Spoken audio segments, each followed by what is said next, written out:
A very cheerful good afternoon to all my fellow friends and respected teacher. I am Suryansh Wadhwa and today I am going to share my views on the topic gender equality.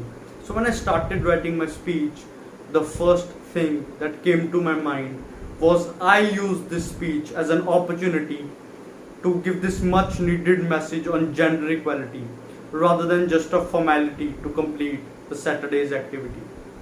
So gender equality means equal rights for men and women without any discrimination.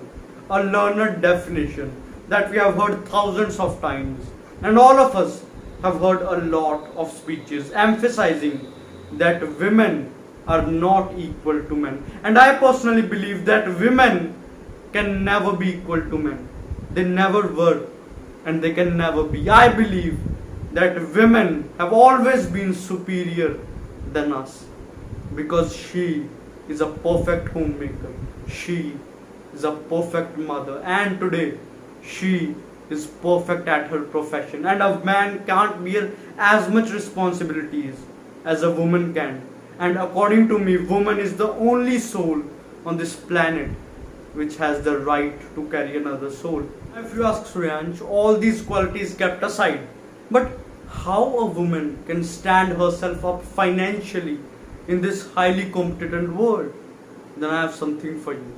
A research from University of Chicago clearly states that women have more gray matter in their brain as compared to men, and they score higher in most of the leadership skills as compared to men, and they have much more tolerance to failures than men, which ultimately means that women should be more successful at businesses than men.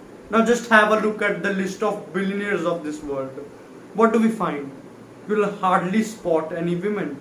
On one side, research says that women should be more successful at businesses than men, and the list of billionaires of this world doesn't show any women. The reason is this toxic belief of the women that we are not equal to men or we are not as capable as men, which is inculcated in us by our societies, by our parents, by our relatives. And due to this belief, what happened? That all their strength, all their capabilities, all their strengths became victim of this belief.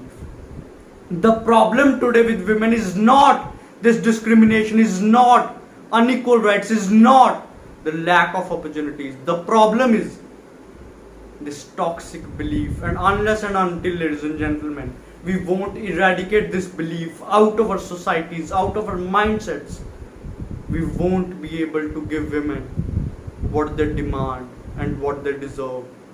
And I completely agree with the fact that our beliefs, our societies, our world should transform to provide equal opportunities to women. In fact, our world has transformed a lot in the past few decades. Now if I ask you, which element has led to this transformation? What is it that is transforming our societies today? Raise your hands if you believe it is NGOs, women empowerment, or awareness, or these kind of speeches, and your answer will be yes. That's what we all believe, that women empowerment or NGOs are responsible for these kind of transformations. But the real transformation based on ground reality is that whenever a girl child is born to a middle class family today, which is approximately 60 to 90% of Indian population, whenever a girl child is born to a middle class family, how many of you have heard cases of female feticide or abortion of girl child? None of you, right?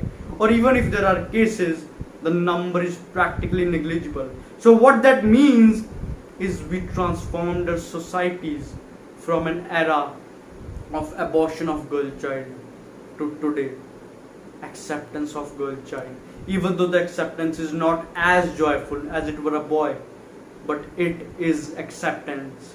And if I ask you what compels parents today to accept their girl child, and the answer can certainly not be awareness or these kind of speeches. The reason of acceptance of girl child today is the belief that if Priyanka Chopra can reach the pinnacle of prestige, then why not our daughters?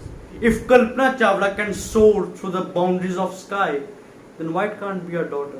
and our girls, our women have earned this belief. There's a very beautiful saying goes, any change or any transformation can never be demanded. And that's what's happening today. We are demanding respect, we are demanding rights, we are demanding opportunities for women. We have to understand that any change, any transformation can never be demanded. It has to be earned. Thank you.